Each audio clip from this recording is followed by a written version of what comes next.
नमस्कार दोस्तों, आज नई वाली हिंदी के सबसे चर्चित लेखक सत्यव्यास जी की एक नई किताब लेकर आपके सामने आया हूं और जिस किताब का नाम है उफ कोलकाता।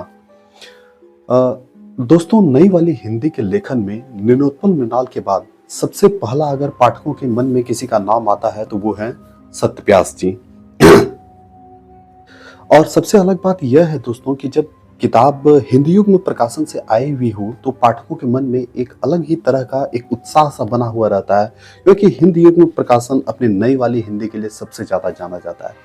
इससे पहले कि मैं सत्यव्यास की 84 दंगों, जो सिख दंगों पर आधारित एक बेहतरीन उपन्यास थी 84, वो पढ़ा था और उसके बाद से ही दोस्तों मैं सत्यव्यास जी का फैन हो गया।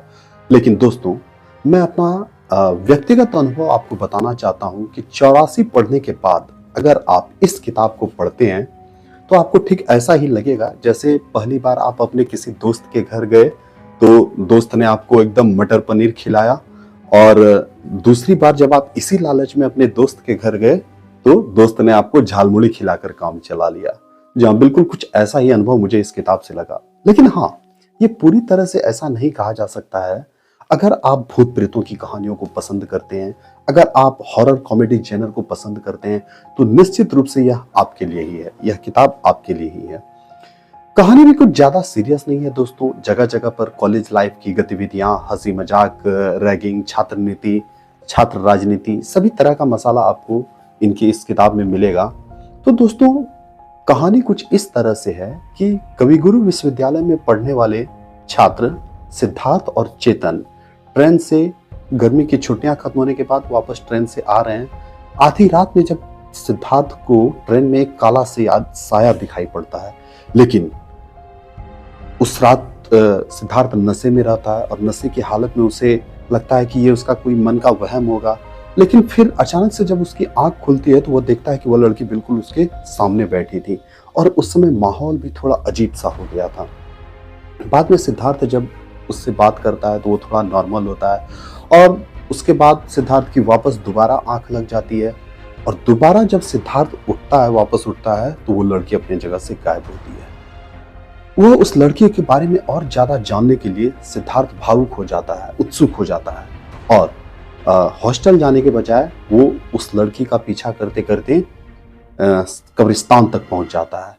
और वो लड़की मुलाकातों में ही बताती है कि अगली बार जब कभी भी उससे मिलना हो तो यहीं पर उससे मुलाकात होगी। और अलग अलग जगह जैसे कब्रिस्तान, कभी शमशान और खतरनाक प्लॉट जो वास्तव में आपको डराने के लिए काफी हैं।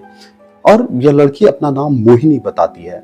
सिद्धार्थ मोहिनी के प्रेम में धीरे धीरे फंसता ही चला जा रहा था। उसके दोस्त चेतन, रुद्र आदि सभी उसे समझाते हैं कि मोहिनी कोई लड़की नहीं है बल्कि वह कोई आत्मा है, पर सिद्धार्थ कुछ भी समझने को तैयार नहीं था। उसके बहुत दिनों के बाद जब सिद्धार्थ की मोहिनी से मुलाकात नहीं होती है तो वह मोहिनी को वापस ढूंढते ढूंढते उसी स्टेशन पर पहुंचता है जहां पहली बार उसकी मोहिनी से मुलाकात हुई थी। लेकिन दोस्तों, यहीं पर सिद्धार्थ की सबसे बड़ी गलती साबित होती है। मोहिनी तो मिलती नहीं है, लेकिन अनजाने में ही वहां से वह एक काले साये को अपने साथ लेकर हॉस्टल पहुंच जाता है और उस काले साये का नाम था नैना जोगन। वह नैना जोगन बारी बारी से हॉस्टल के 4 छात्रों को अपना निशाना बनाती है। अब तक दोस्तों आप इस किताब की आधी दूरी तय कर चुके होंगे और असली हॉरर कॉमेडी का क्लाइमैक्स जो है इसी जगह से शुरू होता है। पूरे हॉस्टल में अजीबोगरीब घटनाएं घट रही होती है। 4 छात्रों को वह घायल करने के बाद वह नैना जोगन साया जो है वो हॉस्टल के वार्डन असगर अली पर सवार हो जाती है। सिद्धार्थ पूरी तरह से कसमकस में रहता है कि एक तरफ मोहिनी है तो दूसरी तरफ नैना जोगन जो पूरे हॉस्टल में कोहराम मचाए हुए है। कभी कभी सिद्धार्थ को भी लगने लगता है कि कहीं सच में ही वह जिससे प्रेम कर रहा है वह कोई लड़की ही ना हो, कोई सच में आत्मा हो। लेकिन यकीन मानिए, इस किताब के खत्म होते होते तक सारी गुत्थियां सुलझ चुकी होती है। सच बताऊं दोस्तों, तो जब ये किताब खत्म हुई तो अचानक से मन में लेखक से यह कहने का विचार आया कि इतनी देर से ये झूठ मूठ का भूत प्रेत का ड्रामा करके चूतिया क्यों बना रहे थे। ठीक उसी तरह जैसे वो कौवा बिरयानी वाले अंकल को छोटी गंगा बोलकर नाले में कूदा दिया गया था।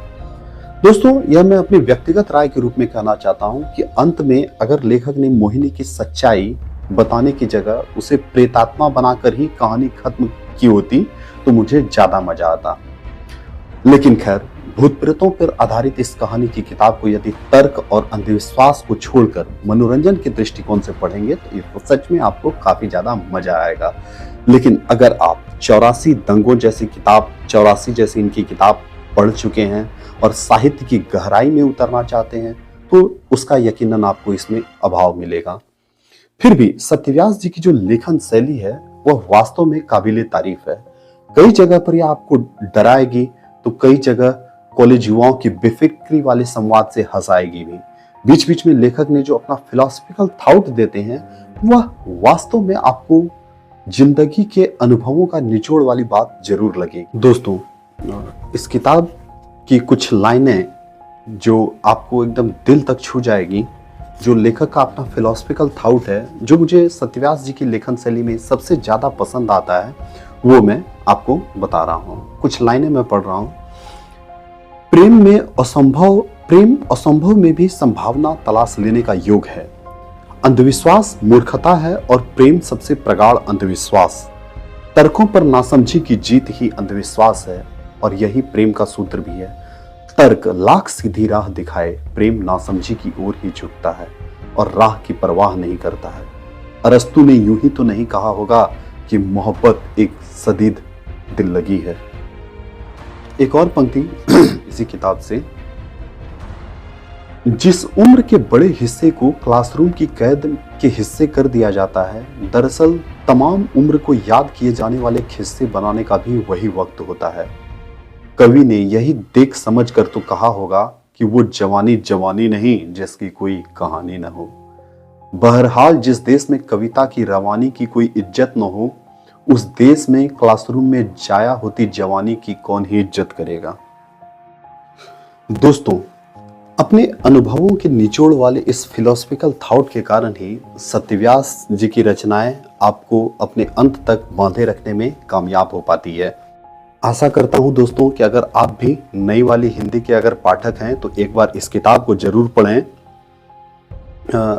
पसंद, एक अलग तरह का अनुभव जरूर मिलेगा, चाहे पसंद आए अथवा न आए, लेकिन एक बार पढ़िए जरूर, एक जरूर अलग अनुभव मिलेगा। धन्यवाद।